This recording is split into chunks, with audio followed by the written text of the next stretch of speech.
I had two brief childhood encounters with Eleanor Roosevelt, one in the late 40s and one in the mid 50s.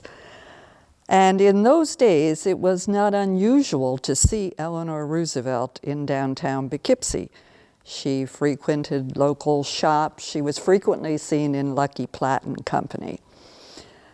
As a child, I remember being a little bit intimidated by her. She was a large woman, and she dressed large, you know, with those fur collars that came up and hats that had long feathers. And then there was that plummy voice, hello, hello. And I have to say that as kids, we'd see her coming, we'd kind of duck around the corner. But one Saturday, I had gone to the public library, and I was coming back, cutting through Lucky Platt and Company to go meet my mother, who worked at a jewelry store on Main Street. And I must have stopped to look at something on the first floor of Lucky's, and I heard that voice. Hello, little girl, I see you've been to the library. May I see what you're reading? And she grabs my books, and on the top, she opens it up. Oh, Pippi Longstocking. Oh, I adore Pippi Longstocking. Oh, isn't this wonderful? She thumbs through. And then she hands it to me and says, do read some. On the first floor of Lucky's, you know, and there are a few people gathered around.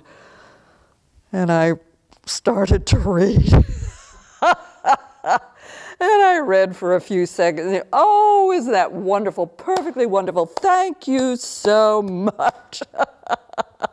I grabbed the books, cheeks flaming, ducked around a corner, and I was gone.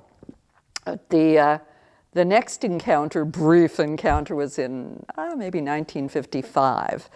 And I had won an essay contest with the Daughters of the American Revolution. And the topic was, what the flag of the United States means to me. And I was asked to come and read my essay, and Eleanor Roosevelt had been invited. And I was sitting up on a dais next to Eleanor Roosevelt, and my hands were shaking. And she looked across and she put her hand on my arm and she said, I'm nervous too. I always get nervous before I speak. And it just calmed me right down to think that Eleanor Roosevelt gets nervous when she speaks too.